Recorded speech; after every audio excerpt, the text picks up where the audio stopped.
each generation, women's ability to live the lives they choose and to replace their grandmothers never thought possible. But that doesn't mean everything is perfect and that our work is finished. These are the words of Kathy McGorris, U.S. Congresswoman from Washington. Inspired by her words, I, as a young student, a girl aspiring for big things in life, stand here before all of you to thank all the moms and women leaders from current and previous generations for their efforts so that I can have this opportunity today to share my thoughts about how youth, especially girls, are not only the leaders of tomorrow, but also the partners of today. Women in every generation have faced a new set of challenges and emerging opportunities for advancing gender equality in society towards contributing and participating in the growth. As we gather here today to celebrate the International Women's Month, we are grateful for the boldness of Nellie Bly, the unwavering determination of Dr. Elizabeth Blackwell, the kindness of Mother Teresa, the political astuteness of Indira Gandhi, and the encouragement of young girls by Michelle Obama, as they all contributed significantly to the betterment of equal status for women in our society. There is still a lot to be done, but 3/4 of women globally feel that there has never been a better time to be a woman. With the coming of the 21st century, technological innovations are happening all around us, and we are moving fast toward the perseverance of artificial intelligence and robotics in every aspect of our life and social interactions. There is a tremendous excitement about the digital innovations, and it is enabling globalization and connecting people from all around the world. It is creating opportunities from learning from diverse cultures and providing revolutionary platforms for liberating women in third world countries like never before. Knowledge is being created and consumed at an unprecedented speed, and at the same time our education system and social fabric is not ready for this transformation. There is a healthy tension between the growing influence of technological innovations and an immediate need for nurturing human relationships to harness this growth potential in a way that makes our society more inclusive. I would like all of you to consider 2 questions. First, what makes humans so special? Is it the constant desire to learn and improve, or is it our emotional attachment and caring of loved ones and communities around us?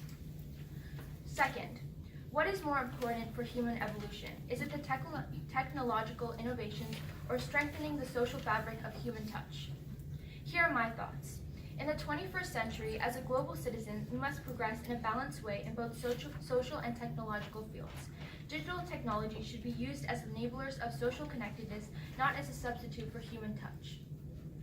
As digital technologies and social media apps take an even a stronger hold of everyone and everything in our life, emphasis on humanities as part of our curriculum is very critical for preserving the human connections and social health of our communities.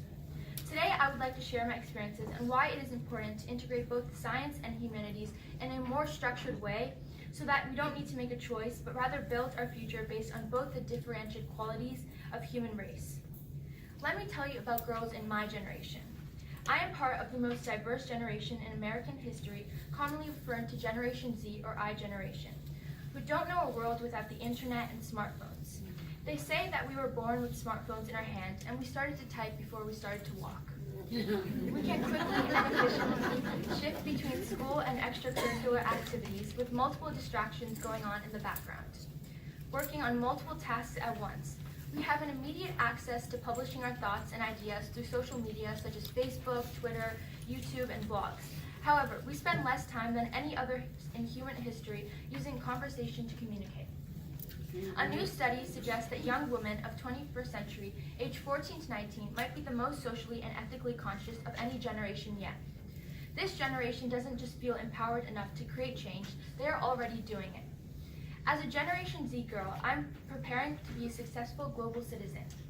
Girls in my generation tend to be more visual than any other generations, and we prefer real-world learning situations.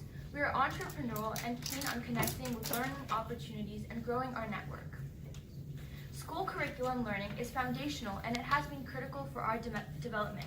In the past few decades, there's been a tremendous push to become an expert in one of the fields, sports, sciences, medicine, etc. Following this trend, high school students, including myself, are keeping ourselves busy by taking advanced college-level courses to learn about science and mathematics. This definitely challenges our mind, but fails to build a comprehensive problem-solving and creativity skills. To enrich my learning, I'm taking advantage of these experiences available in the local community by participating in real-world projects and interactions. As an example, Parkland School District parents established a learning program based on National Science Olympiad program to enrich and diversify the scientific journey of middle school students. As one of the 7 girls in the first year of that program, it started off as just one more extracurricular activity. As I look back at it, it provided me the environment to acquire skills of teamwork, group problem solving, and most importantly, helped me build self-confidence to solve challenging world problems in an unscripted manner. This program continues to spark my interest in science and has also enabled me to give back to my community by coaching and mentoring other girls to pursue STEM interests. Additionally, in pursuit of gaining research experience, I was able to foster connections with professors at Lehigh and Kutztown University. Not only did I gain valuable experimental lab experience, but I also got national recognition for my work in biochemistry. Culture has been a strong influencer for me.